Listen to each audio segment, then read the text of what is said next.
Here we show you how to print multiple barcode labels in a series.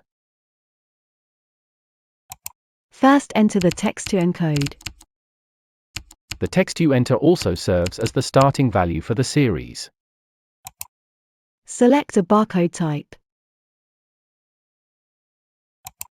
Adjust the barcodes according to your needs. Now set up your label sheet. For example, select a preset standard size and click OK. Now print the labels. Select the option Serial Numbers. Enter or select the starting position and number of labels.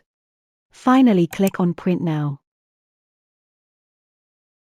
Visit ActiveBarcode.com for more tutorials and a free trial.